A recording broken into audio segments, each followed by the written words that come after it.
A Souza respondeu que sim. Obrigado. Sim. Tá ouvindo? O Então tá som, bom. imagem, ok. Então tá bom. Vamos começar.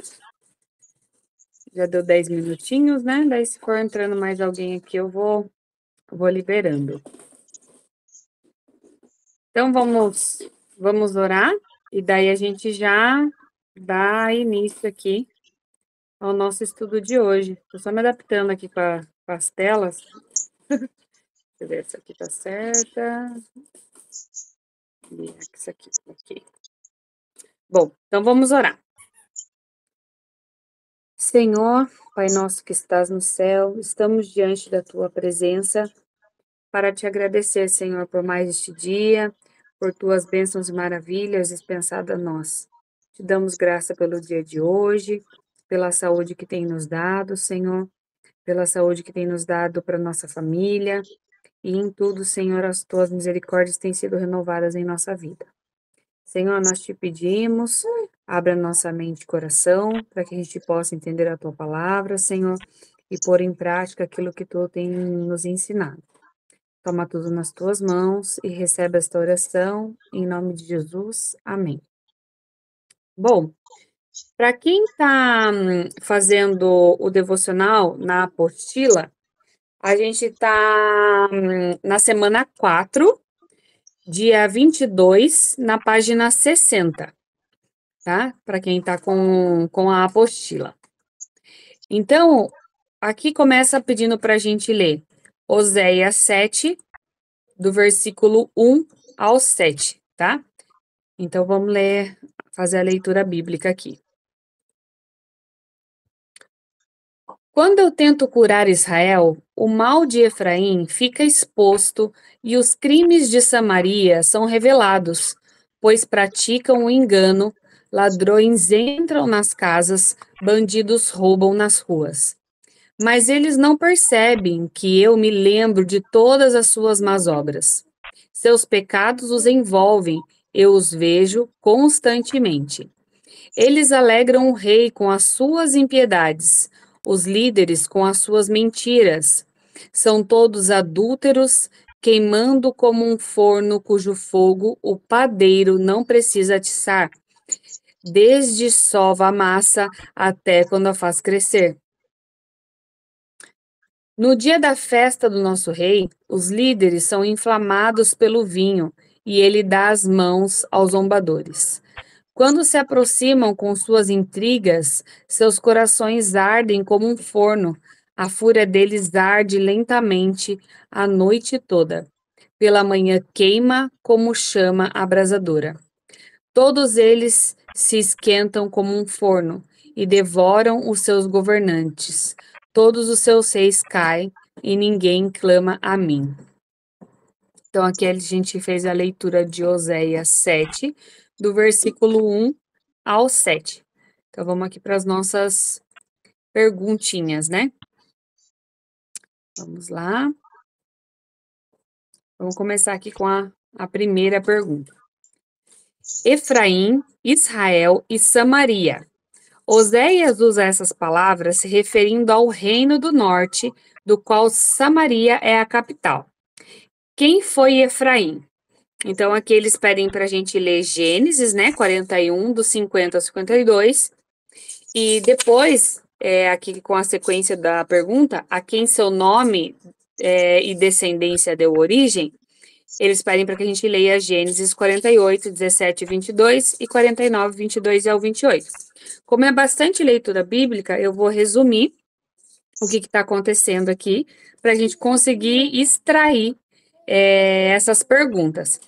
Mas, né, a gente sempre faz a perguntinha aí, vocês brigam para responder, mas se alguém quiser dizer antes da gente começar quem foi Efraim, assim, no chute, pode dizer, se vocês sabem quem foi Efraim, né?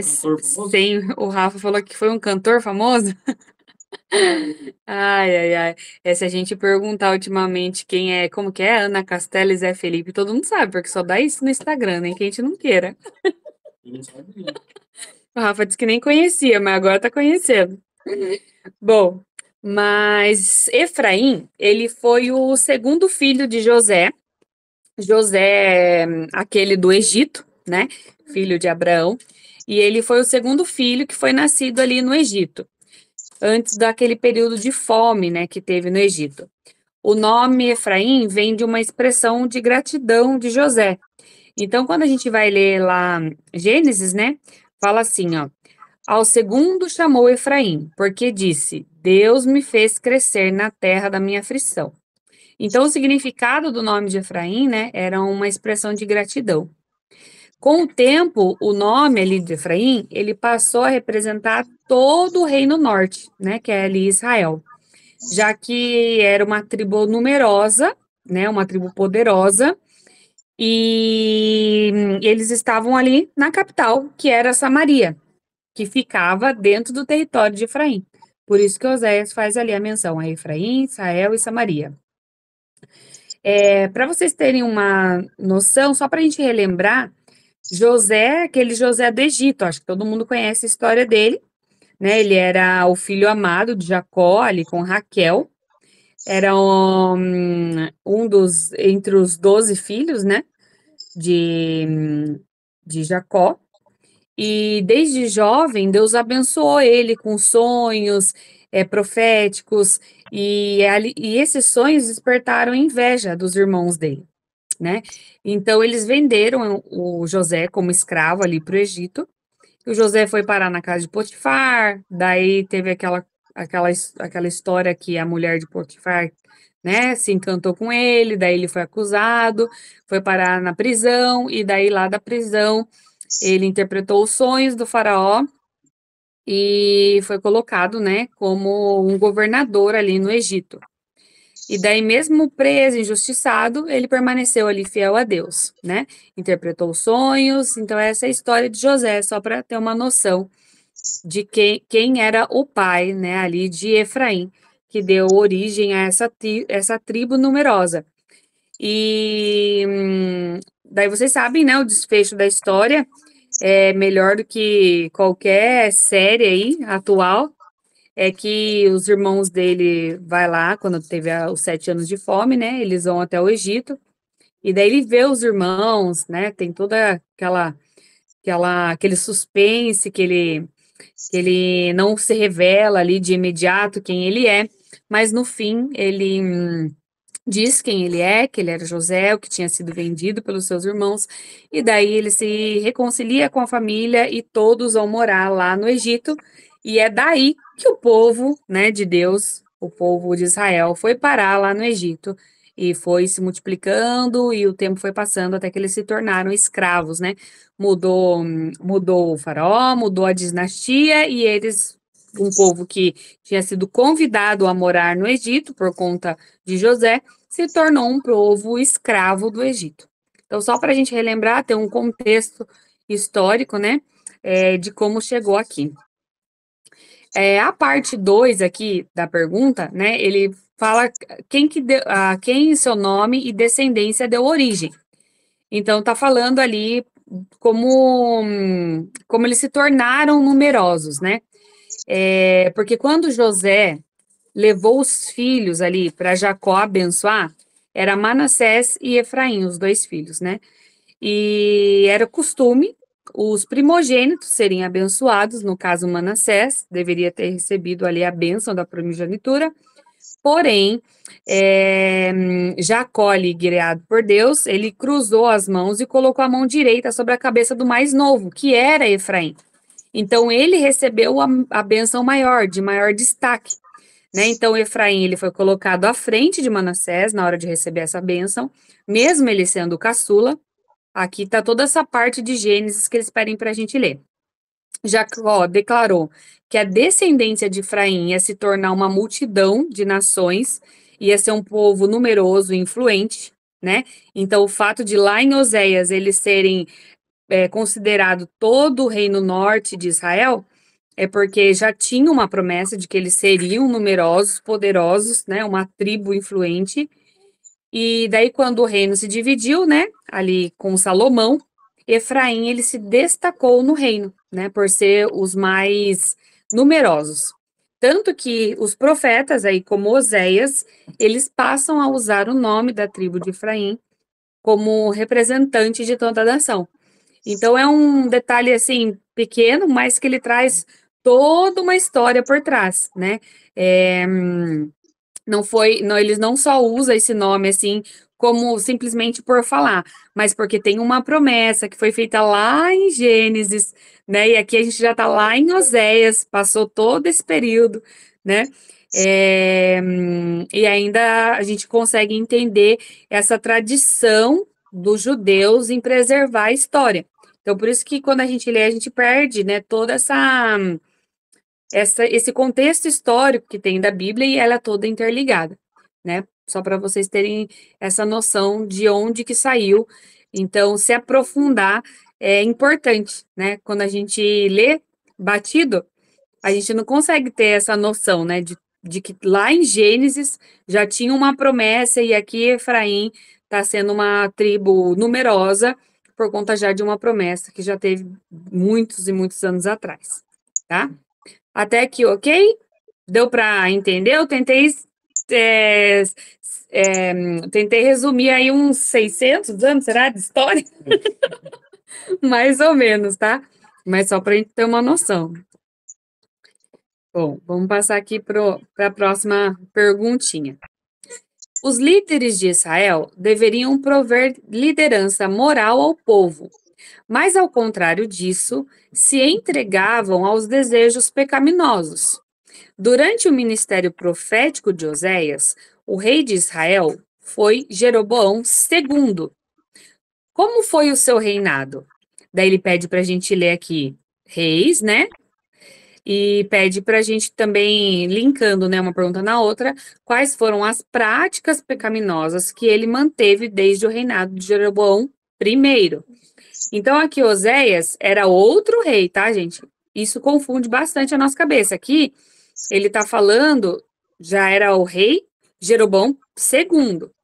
E aqui é o Jeroboão I, quando começou aquelas práticas do bezerro de ouro.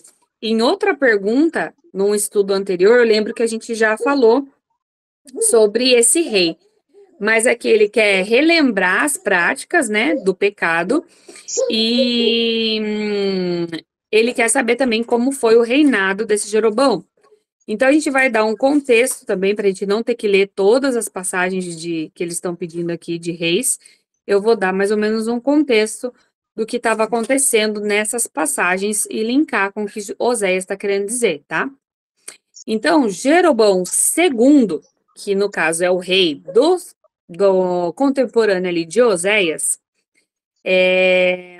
ele foi um rei que reinou por 41 anos. Ele era, eu vou dar os nomes aqui só para vocês irem se familiarizando, né? Ele era filho de Joás e ele reinou ali em Samaria. Durante o seu governo, o reino experimentou grande prosperidade e expansão territorial. Ou seja, Deus permitiu que ele conquistasse algumas terras que tinham sido perdidas, até alguns limites de Israel que já era antigo, ele conquistou.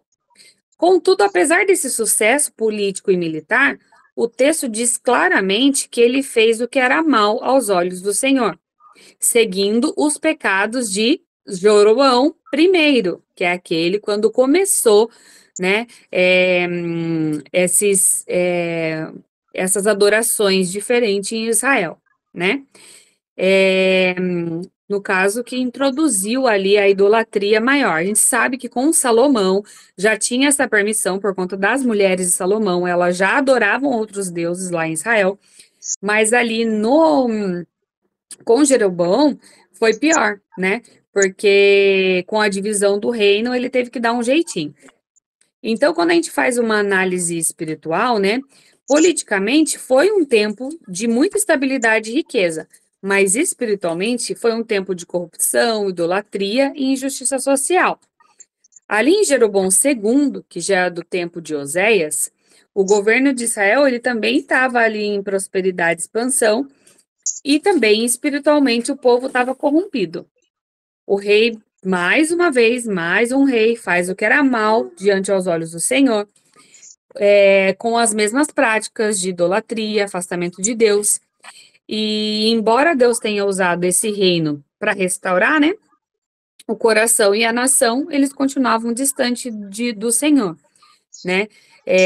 Então o Oséias ele faz essa denúncia aí com firmeza do que estava acontecendo.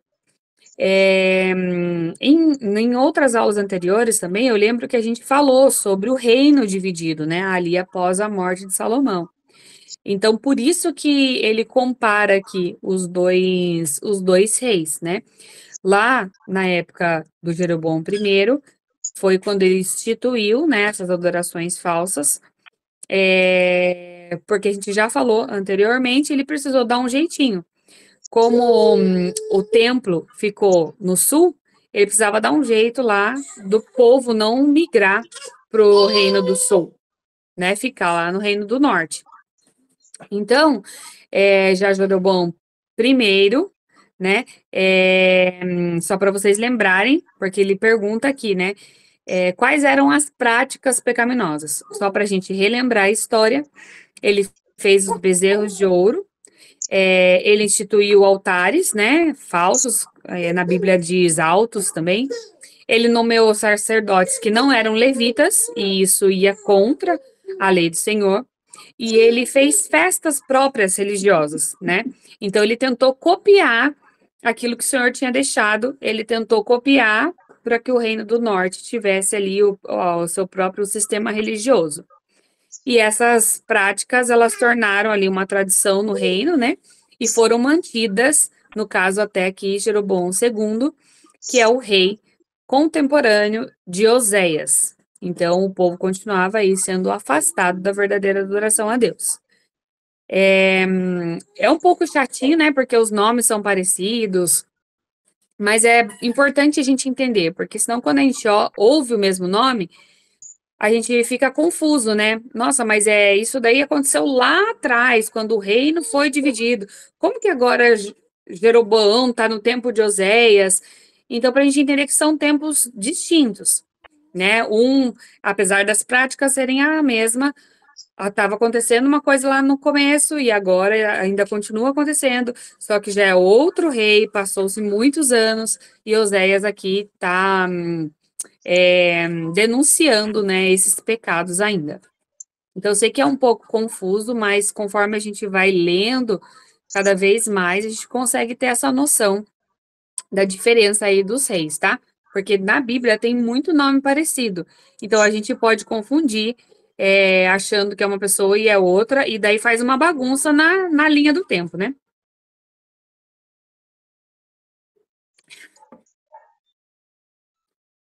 Daí, aqui na nossa reflexão e oração, diz assim, ó. No verso 5, uma celebração torna-se ocasião para a prática do pecado. E hoje em dia não é diferente. Estamos cercados pelos desejos da natureza humana: imoralidade sexual, impureza, sensualidade, idolatria, feitiçaria, hostilidade, discórdia, ciúmes, acesso de raiva, ambições egoístas, dissensões, divisões, invejas, bebedeiras, festanças desregradas e outros pecados semelhantes. Você deseja vencer o pecado? Ore a Deus por essa vontade de se afastar do que o desagrada. Se é possível vencer o pecado só é possível vencer o pecado quando estamos unidas a Cristo. Então aqui a reflexão é no sentido, né? A coisa ali que nós, seres humanos, em geral, tem o dom de fazer, né? Pegar algo que é bom, a gente já falou isso de outras vezes, né? E usar essa ocasião para a prática do pecado. E a gente vê, né, aqui fala sobre bebedeiras, né? Quantos momentos, às vezes, que são para a glória de Deus. Por exemplo, uma festa de casamento, uma festa de aniversário, é, um, um jantar em família. Quantos desses momentos a gente acaba pecando, né? Um momento que era para ser um momento de glória para o Senhor, a gente peca, ou então às vezes a gente omite ou não dá glória a Deus. Às vezes a gente se reúne para um jantar, a gente esquece de orar com as pessoas que estão na nossa casa. Às vezes a gente tem aquele medo de ofender, né? Ai, ou então de misturar. Ai, tá tocando uma música secular ali, será que combina com oração? E essas coisas do nosso coração que são só, assim, detalhes, né? E a gente deixa de dar glória a Deus por vergonha ou por falta de costume, né? Outro dia a gente estava conversando sobre isso, né, Ana? E eu já deixei, às vezes, de fazer oração em casa por achar que não cabia ali, às vezes, no momento. E a gente acaba deixando de dar a glória a Deus. Aqui tá falando de coisas muito mais pesadas, mas a gente sempre gosta de mostrar, né? Às vezes o que é mais pesado, que seria aí, por exemplo, uma embriaguez num momento como esse, e às vezes as coisinhas que parecem ser leves, que a gente tenta manter ali o social, né? Mas ainda assim deixa de glorificar a Deus, né? Então que a gente possa estar sempre A gente disposto. ficava pensando, né? Nossa, mas vai orar e depois cantar o parabéns. E às vezes Sim, tá até tocando uma música. Mas geralmente as festinhas são em casa. E até também para mostrar, né, que não é para nossa glória. E a gente tem que romper esse conceito e pôr Cristo à frente, né? exatamente. Porque o parabéns não tem nada a ver, né? Se depois, você tá só se alegrando e então você faz uma oração, né? A gente deixa, às vezes, realmente de dar glória a Deus por conta de convenções, assim, né? Humanas, né? Mas que a gente possa sempre tá atento a isso e não se envergonhar da nossa fé, do que nós cremos. E todo momento é para glorificar Deus, né? Todo momento é para a glória de Deus. Então, que a gente tenha essa ousadia, né, de mostrar a importância do nosso Salvador na nossa vida, no nosso dia a dia, na nossa família, independente, né, da situação. Alguém quer acrescentar alguma coisa?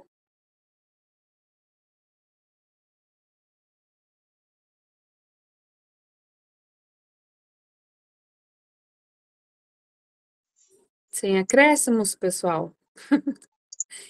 Vamos aqui então para o dia 23. Então, no dia 23, a gente vai ler Oséias 7, do versículo 8 ao 16. Deixa eu abrir aqui.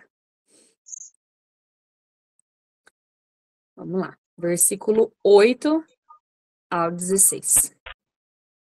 Efraim mistura-se com as nações. Efraim é um bolo que não foi virado.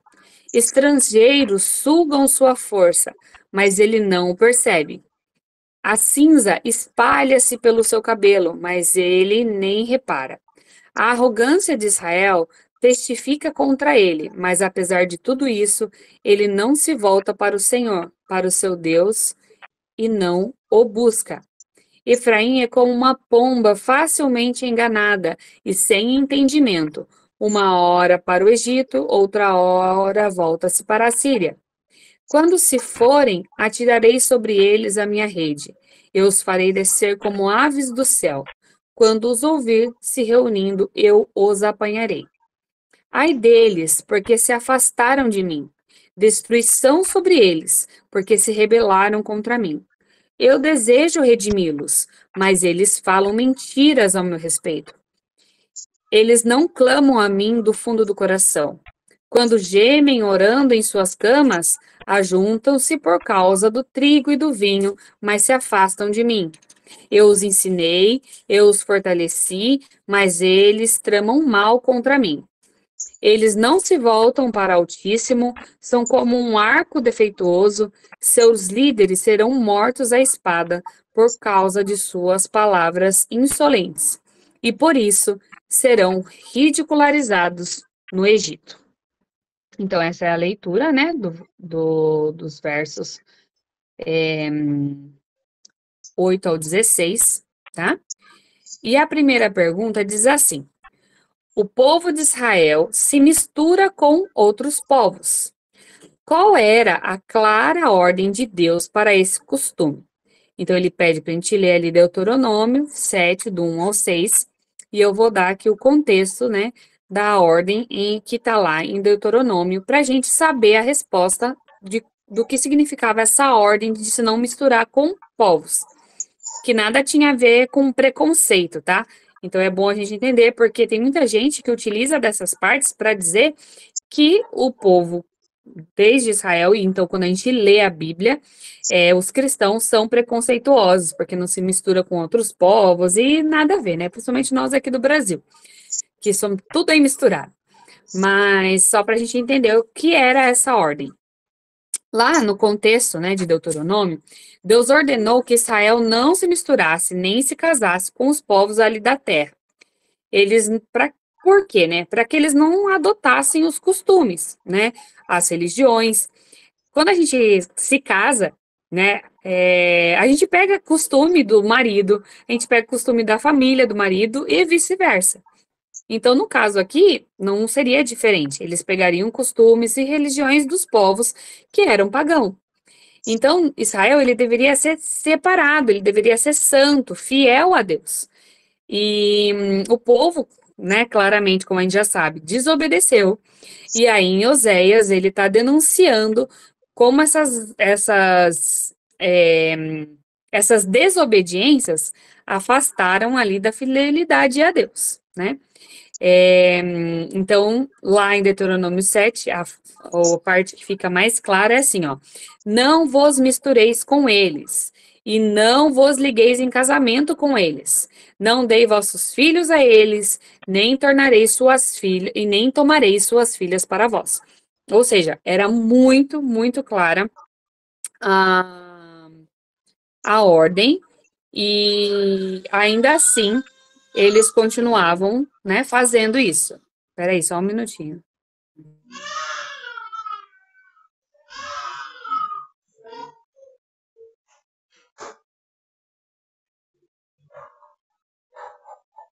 É que o Edu chorou aqui, daí eu tava perguntando pro Rafa o que tinha acontecido.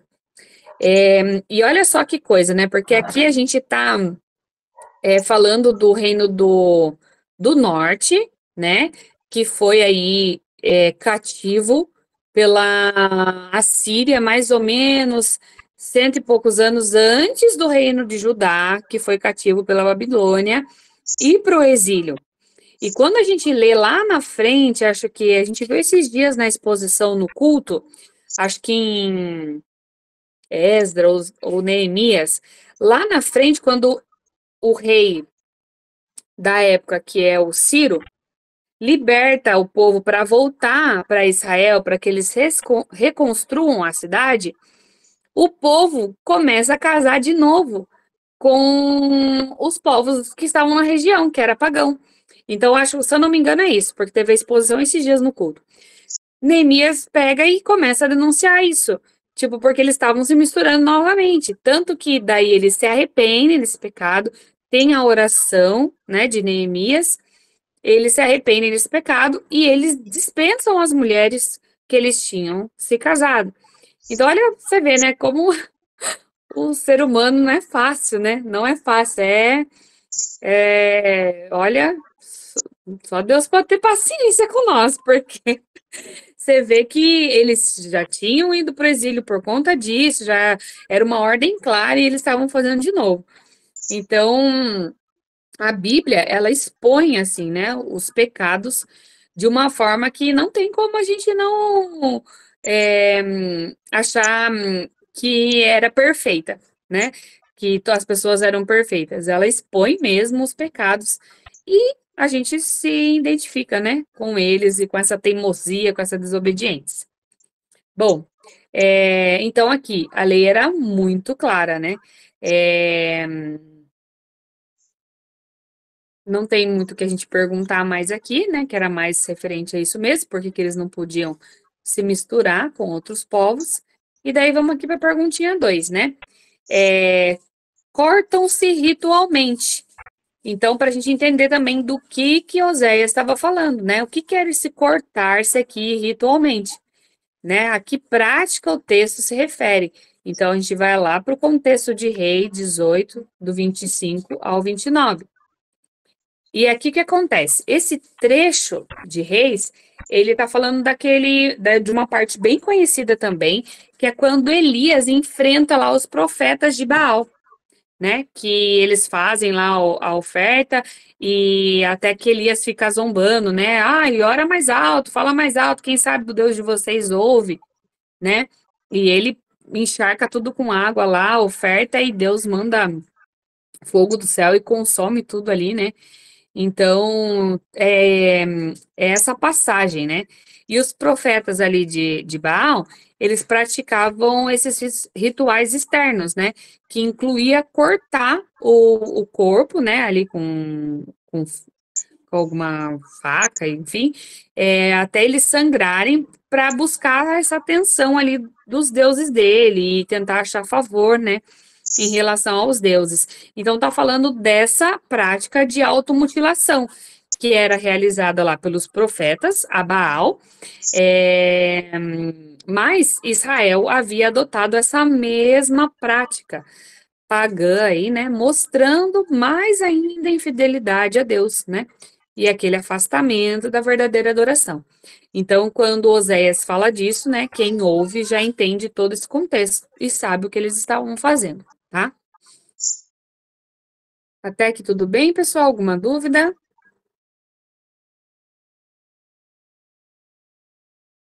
Não, né? Tá todo mundo quieto? Acho que não. Então vamos lá para reflexão e oração.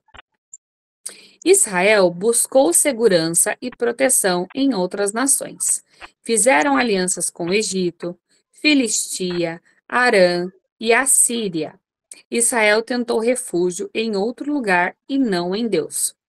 Quantas vezes agimos. Olha só que coisa aqui, né? Porque Egito eles já tinham sido escravos lá, né? E a Síria depois ia escravizar eles. Quantas vezes agimos da mesma forma nos momentos de aflição? Tentamos nos refugiar em conselhos humanos, nas leis, na medicina, nas vãs filosofias, nas autoridades, nos pequenos prazeres dos vícios, entre tantas outras criativas formas de se sentir seguras. Em oração, busque o refúgio em Cristo Jesus, pois o Senhor salva o justo, ele é sua fortaleza em tempos de aflição. O Senhor o socorre e os livra dos perversos. Ele os salva, porque neles se refugiaram. Salmos 37, do 39 ao 40. Então, aqui, como nós já falamos também em outras ocasiões, né? Mais uma vez aí, a gente tem esse costume de buscar proteção, primeiro em outros lugares que não seja em Deus, né? Eu não me lembro se eu já contei para vocês, mas pode ser que sim, mas vou falar bem rapidinho, de uma vez que a Elise, ela estava mentindo muito, né? E eu tentei de muitas formas, assim, buscar na, na internet, nos conselhos, explicar, né, na minha própria sabedoria para ela sobre a mentira, e ela continuava com essa prática, até que teve um dia que eu fiquei muito triste, porque eu vi ela fazendo, ela estava com uns 4 aninhos. Eu vi ela fazendo uma coisa, né, aqui, arte de criança, e daí eu perguntei e ela mentiu, né? Daí eu falei, filha, a gente já conversou sobre a mentira. E eu lembro que ela olhou para mim, né, com aquela carinha, aqueles olhinhos redondos dela, e falou assim: Mamãe, mas eu não tô mentindo. Lembra? A gente orou para Jesus e olhou assim para o céu, né? E eu sabia que ela tinha mentido. E aquilo ali, nossa, me destruiu de uma certa forma que eu nem sei explicar, porque eu pude ver ali o quão pecador a gente é, né? Desde pequeno, né?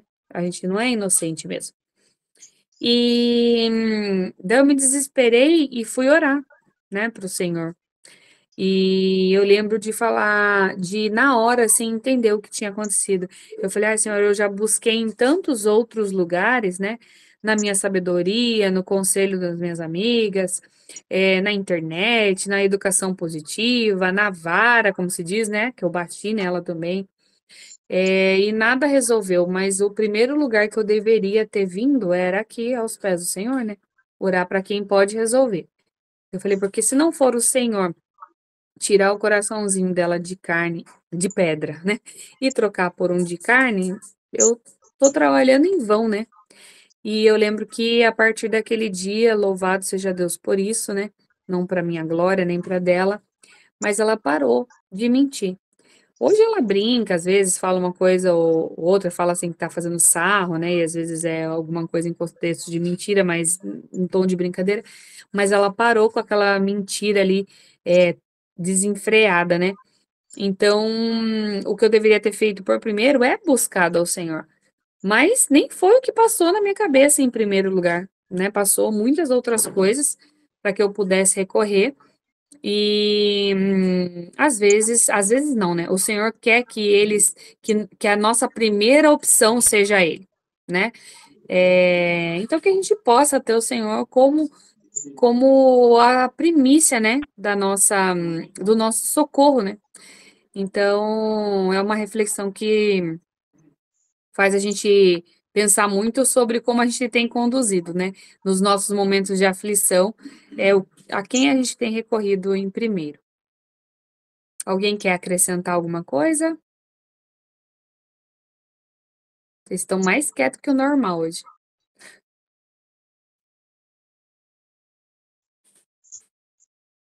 Oi. Eu já botei bastante, eu já faço. É, tá bom. Brinca com o Bob Goods. Aqui tá rolando uma briga entre irmãos e eu só tô Depois escutando. você fala. Aí não Não dá é pra. fácil, né? Eu briguei com a Elise hoje aqui também. Falei que ela não vai ganhar mais presente, porque ela não brinca com os brinquedos dela. Tá aqui falando agora pra mim, eu vou ganhar presente? Não sei, vai ser uma análise de muitos dias. Tá bom? Não precisa brincar agora, pode ir lá assistir um pouquinho. Bom, então vamos continuar aqui para a próxima leitura.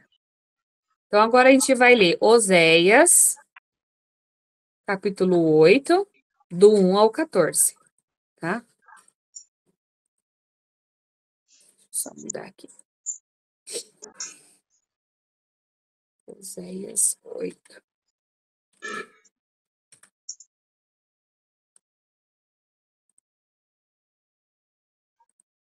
Oséias 8, do 1 ao 14. Coloquem a trombeta em seus lábios, é como uma águia sobre o templo do Senhor. Portanto, quebraram a minha aliança e se rebelaram contra a minha lei. Israel clama a mim, ó nosso Deus, nós te reconhecemos. Mas Israel rejeitou o que é bom. Um inimigo o perseguirá. Eles instituíram reis sem o meu consentimento. Escolheram líderes sem a minha aprovação.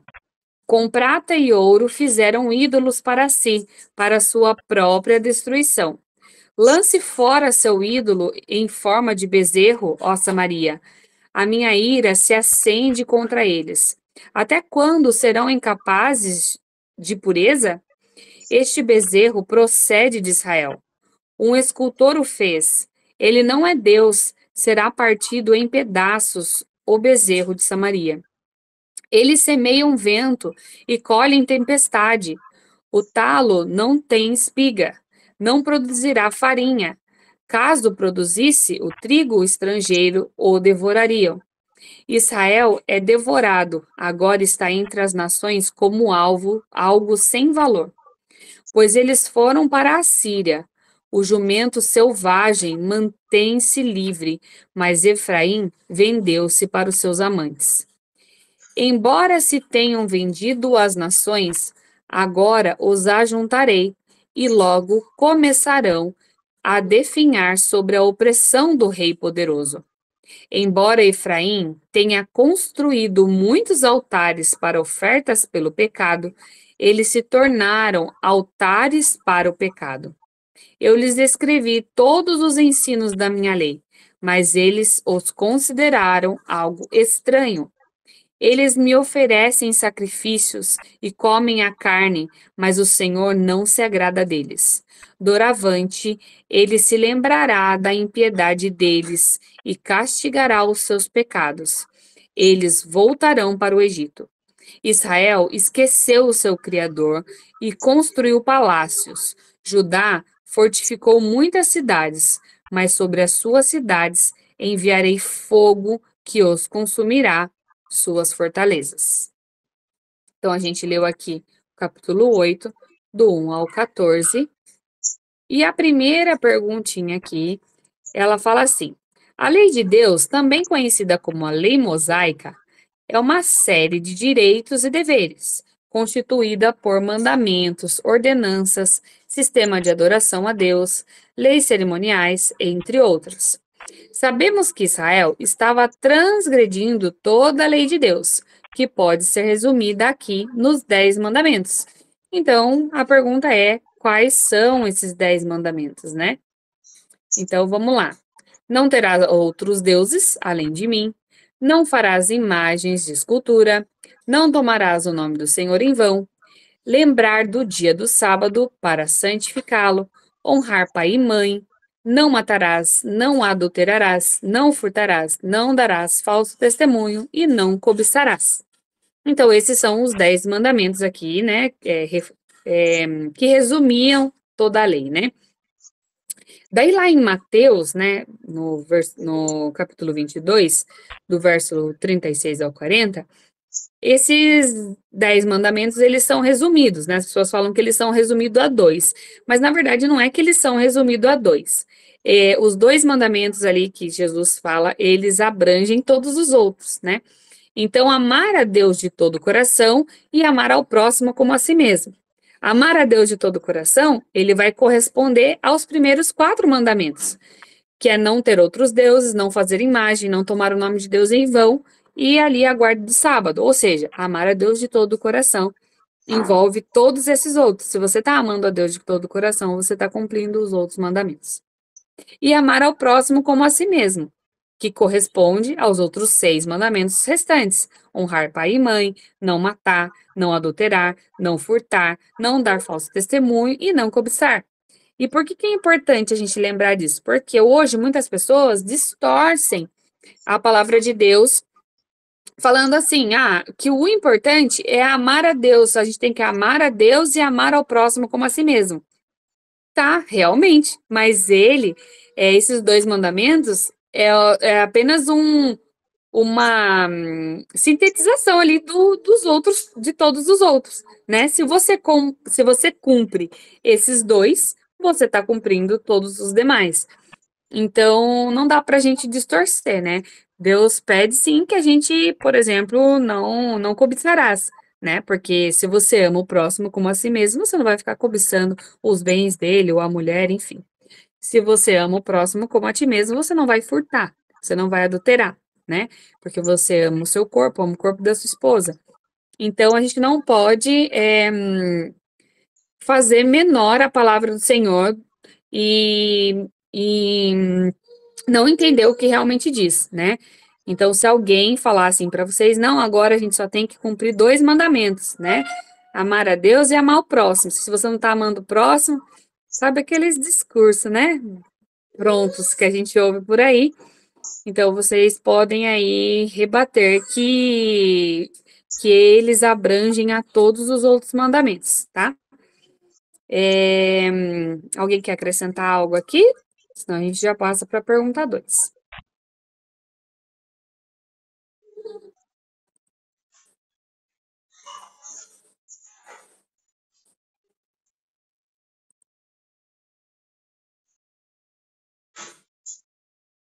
Vamos lá, então. Pergunta 2. Essa aqui vai ser um pouquinho mais complicadinho da gente entender o contexto, mas a gente vai tentar fazer de uma forma que fique bem claro. Nomearam reis sem que eu consentisse e escolheram príncipes sem minha aprovação. Israel já havia rejeitado o Senhor Deus como um rei há muito tempo. Lá, daí ele pede para a gente ler Samuel, né? Capítulo 8, do 1 ao 22. Como foi instaurada a monarquia humana em Israel? Daí aqui a gente vai entender por que Oséias está falando. Nomearam reis sem que eu consentisse e escolheram príncipes sem minha aprovação. A gente vai entender a denúncia aqui de Oséias. O contexto aqui de 1 de Samuel é Samuel, né, o profeta e juiz, ele estava envelhecendo e os seus filhos não tinham como sucedê-los, né, porque eram filhos ímpios, que não eram aí fiéis a Deus. Então o povo se aproximou ali de Samuel e pediu para eles um rei. Falou assim: ó, dá-nos um rei que governe sobre nós, como tem nas outras nações. As outras nações tinham reis e eles queriam reis. E esse pedido, né, Samuel ficou muito triste ali, foi orar, tudo, mas esse pedido, ele foi uma rejeição não a Samuel, ele foi uma rejeição a Deus, porque Deus era o rei de Israel, Deus era o rei dos reis. Então, o povo, eles rejeitaram a Deus e não a Samuel. Então, Samuel consultou ali a Deus, né, que disse que o povo estava rejeitando ele, mas Deus fala que não, eles estão rejeitando a mim, estão rejeitando a Deus. Então, Deus instruiu ali a Samuel a atender o pedido do povo. Mas tem uma série de alertas sobre os riscos que era ter um rei sobre o povo, né? Sobre como era ter uma monarquia, né? Uma série de impostos, servidão, eles teriam recrutamento militar, né? Abuso de poder. Isso tudo a gente vê lá em Reis, nesses versos que eles pedem para a gente ler. E apesar ali do aviso, mesmo o povo sabendo o que ia acontecer, eles persistiram querendo um rei. Eles queriam um rei de qualquer jeito. Então Deus permitiu que Saul ali, o primeiro rei de Israel, fosse ungido como rei, né? Inaugurando ali a monarquia de Israel. E Saul, ele era, a Bíblia diz que ele era muito bonito e ele era muito alto, então ele era muito visado, né? Ali o povo escolhendo segundo o seu coração, né? Olhando uma pessoa bonita, e escolhendo, né? Então, desde então, Israel passou ali a nomear os reis e os príncipes sem buscar a aprovação de Deus. E ali, Oséias está denunciando isso ali mais uma vez, falando que estava tudo errado porque ninguém tinha ali, não estava buscando a Deus, né? Então, só para entender. Então, respondendo as perguntas, né? A monarquia foi ali inaugurada, instituída em Israel, lá em Samuel, com a escolha do primeiro rei, Saul, né? Depois veio Davi e Salomão, tá? Tudo ok, pessoal? Na reflexão e oração, diz assim: socorre-nos, pois, ó nosso Deus. Os israelitas, ao clamarem por ajuda, afirmam conhecer a Deus, mas em suas ações o negam continuamente. Eles não conhecem verdadeiramente o Senhor. Hoje, muitos dizem conhecer a Cristo, mas não vivem a verdade dos seus ensinamentos. Ore para que Deus te conduza a crer e viver o Evangelho de Cristo, para que o conheça verdadeiramente. E como a gente vê isso, né? Pessoas que professam o nome de Cristo, mas que elas não vivem, elas não condizem com o que o cristianismo, né, requer aí de um cristão. E não adianta, né? Crer em Cristo, ele vai trazer práticas, né? Você vai tentar se tornar semelhante a Cristo, né? Você não vai falar, eu creio em Cristo, eu dei minha vida para Jesus, e você vai continuar nas mesmas práticas do pecado. Ainda que a gente seja pecador, a gente não vai continuar pecando deliberadamente como, né, um ímpio.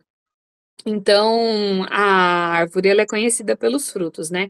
Quando nós professamos a Cristo Jesus, isso implica em ação, em mudança, em conversão, em transformação, né? É impossível você conhecer quem é Jesus e continuar a mesma pessoa, continuar com as mesmas práticas.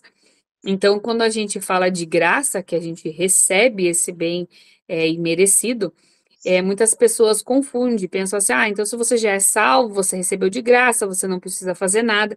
Então as pessoas confundem isso com uma certa libertinagem, acho que porque você foi salvo, escolhido, enfim, como queiram chamar, ou porque receberam a graça de Cristo, então elas não precisam fazer nada e elas não vão mudar e elas vão continuar do mesmo jeito. E não, né? É porque nós entendemos o que Cristo fez por nós, que nós queremos ser fiéis a Ele, né? Então não é uma vida de um caminho largo, nem uma vida de libertinagem, porque somos escolhidos ou salvos por Cristo, e sim uma vida onde a gente tenta todos os dias ser mais parecido com Ele, né? Então, quando. Ih, deixa eu ver aqui. O que que é? Ah, foi no celular que fez um barulhinho aqui, achei que era alguém tentando entrar agora. Então, é bom a gente sempre ter isso em mente, para que quando as pessoas pensem que quando a gente fala de graça e fala de salvação e fala de escolhidos, eles entendam que essas pessoas precisam ter transformação, né? Alguém quer acrescentar alguma coisa? A Ellen tá quietinha hoje, né, Ellen? Mas se alguém quiser acrescentar, fique à vontade, Estou tá? ouvindo aqui. Vocês estão quietinhas hoje. Vamos lá, então. Continuar que tá quase, estamos quase acabando. Falta pouco. Bom, agora a gente vai ler aqui Oséias 9, do 1 ao 9, tá bom? Então, vamos abrir aqui. Deixa eu abrir. Oséias 9. Eu esqueci de falar antes, mas eu tô lendo aqui na NVI. Oséias 9, do 1 ao 9. Não se regozije, ó Israel, não se alegre como as outras nações, pois você se prostituiu, abandonando o seu Deus. Você ama o salário da prostituição em cada eira de trigo. Os produtos da eira e do lagar não alimentarão o povo. O vinho novo lhes faltará. Eles não permanecerão na terra do Senhor. Efraim voltará para o Egito, e na Assíria comerá comida impura. Eles não derramarão ofertas de vinho para o Senhor, nem o agradarão os seus sacrifícios. Tais sacrifícios serão para eles como o pão dos pranteadores, que torna impuro quem o come. Essa comida será para eles menos. Opa, desculpa. Essa comida será para eles mesmos. Não entrará no templo do Senhor. O que farão vocês no dia das suas festas fixas, nos dias das festas do Senhor? Vejam, fogem da destruição, mas o Egito os ajuntará, e Mênfis os sepultará. Os seus tesouros de prata as urtigas vão herdar. Os cardos cobrirão totalmente as suas tendas. Os dias de castigo vêm, os dias de punição estão chegando. Que Israel o saiba, por serem tantos os pecados e tanta a hostilidade de vocês, o profeta é considerado um tolo, o homem inspirado um louco violento. O profeta junto ao meu Deus é a sentinela que vigia em Efraim. Contudo, laços o aguardam em todas as suas veredas, e a hostilidade do templo do seu Deus. Eles mergulham na corrupção, como nos dias de Gibeá. Deus se lembrará da sua iniquidade e os castigará por seus pecados. Então, nós lemos Oséias 9, do verso 1 ao 9. A pergunta diz assim, ó. Os sacrifícios são comparados como o pão impuro dos pranteadores, que torna impuro quem o come. Para entender melhor o contexto e a comparação feita por Oséias, leia Números 19, do 11 ao 22, e Deuteronômio 26, versículo 14. Então, a pergunta é, o que significa os pranteadores e por que a comida dos pranteadores era considerada impura, tá? Eu vou responder as duas aqui em uma, para a gente entender o contexto e ganhar um tempinho aqui. Então, o contexto lá de Números 19, ele fala sobre a purificação ritual. E quem toca ali, no caso, em um morto, né, ele se tornava impuro e tornava os objetos impuros, né, até eles seguirem todo aquele rito de purificação. Depois vocês podem ler lá em Deuteronômio. A ideia é que ali o contato, né, o contato ali do pecado ou da impureza espiritual, ele torna a pessoa inadequada para a comunhão com Deus. Então, seria assim, por exemplo, essa comida aí dos pranteadores, ela ia simbolizar um sacrifício que era oferecido de maneira hipócrita, né? Ou por pessoas que estavam espiritualmente impuras, no caso ali dos pranteadores, porque eles tinham tido contato com pessoas mortas. Então, tornava essa prática deles ali espiritual contaminada, é, contaminada, hipócrita e feita de forma errada, e, consequentemente, não era uma coisa que aproximava eles de Deus, porque eles estavam fazendo de forma errada, né? Então, ou seja, uma religiosidade à toa, né? Porque não estava aproximando de Deus, né? Então, Oséias compara essa adoração hipócrita de Israel com essa comida aí dos pranteadores, assim como quem tocava ali nos mortos se contaminava, então eles participavam dos sacrifícios feitos de forma errada e corrompida, né? Então, torna a adoração impura e sem valor. É isso que Oséias aqui, nessa pequena frase, está querendo dizer, né? Que a gente não, como a gente não fazia parte aí do povo de Israel, a gente não entenderia. Então a gente tem que entender toda a lei cerimonial, o que que os pranteadores faziam, quando eles chegavam perto dos mortos, eles ficavam impuros, e daí então impuros eles não poderiam é, participar das leis cerimoniais. Então, aqui, quando Oséias fala, né, desse pão impuro, né, significa que eles estão com a sua religiosidade corrompida. Não importa o sacrifício que eles façam, porque é um sacrifício impuro, tá? Vocês tinham noção disso? Quando vocês leem assim de primeira, dá para perceber tudo isso? Vocês conseguem perceber tudo isso de primeira?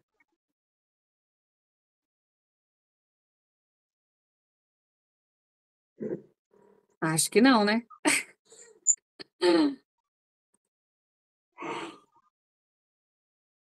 Vamos lá para 2.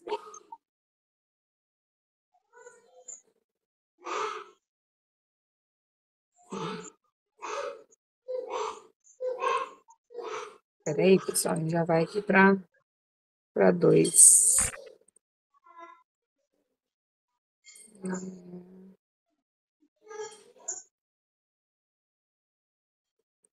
Deixa eu fechar aqui. Bom, pergunta 2. No verso 9, Oséias menciona Gibeá, comparando a gravidade dos pecados de Israel, pois o povo se recordaria do terrível episódio que ocorreu nessa cidade. O que ocorreu em Gibeá? Então ele pede para a gente ler aqui Juízes. Mais uma vez, né? Quando Oséias menciona essa simplicidade, ele menciona assim em Gibeá, Israel, automaticamente, o povo de Israel, todo sabe o que aconteceu. A gente não sabe. Se a gente lê só Oséias isoladamente, a gente não sabe o que aconteceu em Gibeá. Mas aqui, quando Oséias proclamava ali, as pessoas iam ouvir e automaticamente elas saberiam. E o que aconteceu nessa cidade, né? É uma história horrível. É uma das piores histórias, eu acho, que tem em Juízes, que chega a revirar o estômago quando a gente está lendo, mas é uma história bíblica. E, resumidamente, né, um levita, ele estava ali viajando com a sua concubina, e ele para lá em Gibeá, que era essa cidade aí da tribo de Benjamim. Então, ele se hospedou ali na casa de um ancião da cidade, e à noite, uns homens ali maus, tipo um bandido, criminoso, enfim, né? Acho que fala homens. Ai, tem um nome lá que fala, que agora não estou lembrando. Homens Eles perversos. Isso, perverso, exatamente. Eles cercaram ali a casa e eles exigiam ali que o levita fosse entregue, né? Eles queriam o homem ali, sei lá o que eles queriam fazer com o homem.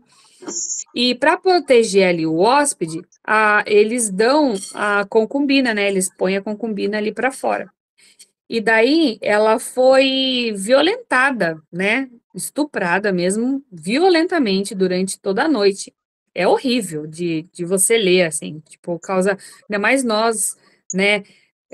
As que estão aqui são mulheres, quando a mulher lê, dá uma sensação muito ruim.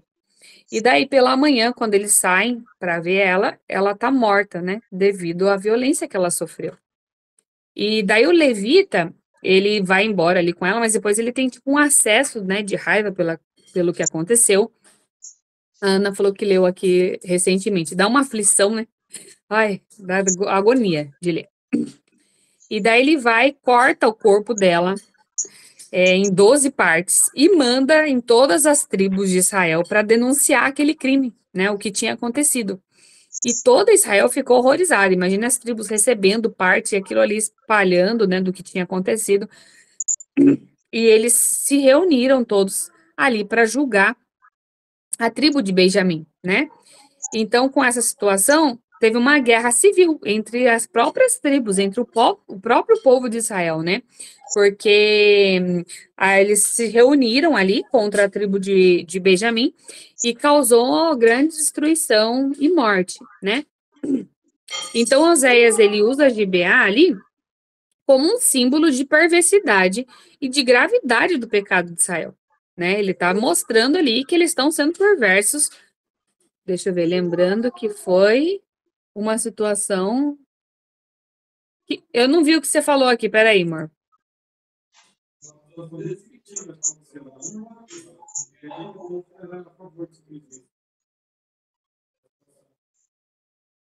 O Rafa quis dizer aqui que o povo não era a favor do que ele fez, mas é que ali a gente estava em juízes, né? Juízes. Ah, sim.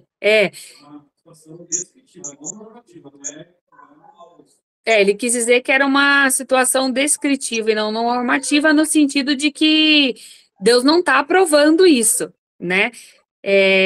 Mas, assim, tem várias partes da Bíblia que Deus não está aprovando mesmo, mas os pecadores estão cometendo os seus pecados e o curso da história tá acontecendo. Era a forma com que o povo era daquela época. Por exemplo, toda a humanidade naqueles tempos, eles subjugavam outros povos. Então, muitas pessoas podem falar assim: ah, mas o povo de Israel entrou na terra de Canaã e Deus manda exterminar todo mundo, matar as pessoas, inclusive crianças. Mas não é que Deus estava aprovando isso, é que era como os povos da época eles se disseminavam, né? Se Israel não fizesse isso com o povo de Canaã, Canaã faria com o povo de Israel. Eles viviam nesse contexto de guerras. Hoje não é mais assim, mas naquela época era como se davam as coisas e não era uma coisa que Deus falava, vai e faça, mas era uma coisa do filha, não fica em cima da mamãe assim, vai lá com o papai jantar. Então tá bom, então deixa a mamãe terminar aqui. Bom, vocês entenderam, né? Então não era algo que Deus estava aprovando ou pedindo para que ele fizesse. Deixa eu ver onde eu parei. Então Oséias usou ali GBA como um símbolo, né? E assim como naquele episódio, aquela maldade gerou destruição e morte, ou seja, a idolatria, a corrupção espiritual, e o que o povo estava praticando ia levar à mesma ruína moral, espiritual, a morte do povo, né? Então era ele lembrando o povo do que tinha acontecido lá. Então é um aviso muito severo, porque era impactante o que tinha acontecido, né? E ele estava mostrando as consequências daquilo que eles estavam fazendo. Então, quando o povo ouvia esse nome, eles já sabiam tudo o que tinha acontecido e aonde isso ia levar eles, né? Então, é isso que Oséias quer dizer aqui com a cidade de Gibeá. Quando vocês leram assim e ouviram mencionar a cidade de Gibeá, vocês sabiam o que tinha acontecido lá? Se vocês tivessem lido só isoladamente. Alguém lembrou ou sabia? Ou daí com a explicação lembrou da história? Quem quiser falar, pode falar, tá? Porque isso, mais uma vez, ele demonstra aí a importância da gente se aprofundar. Às vezes a gente olha um nome de uma cidade e não dá tanta importância, e é importante para o contexto do que o profeta está dizendo. Então, a importância da gente se aprofundar mesmo no, no estudo. Ó, o Rafa falou que leu esses dias, então ele estava lembrando. Bom, vamos aqui para a nossa última reflexão e oração, tá bom? Para daí a gente encerrar. Israel estava a caminho do exílio. Esse era o seu castigo e sua condenação. Assim como Israel, nós estávamos condenados, mortos em nossos delitos e pecados, a caminho da ira divina de Deus. Mas ele tinha um plano eterno, a redenção.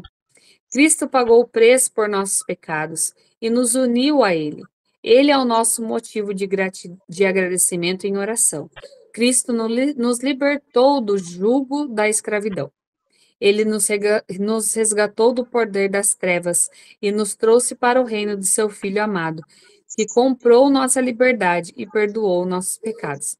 Então, que forma maravilhosa aqui da gente finalizar o nosso estudo de hoje, né? Mostrando que, assim como o povo de Israel, a gente estava ali a passos largos para o inferno, mas Deus nos comprou com o seu sangue, né? E nos livrou dos nossos pecados. Ele nos libertou do jugo da escravidão. Então, nós não somos mais escravos do nosso pecado, né?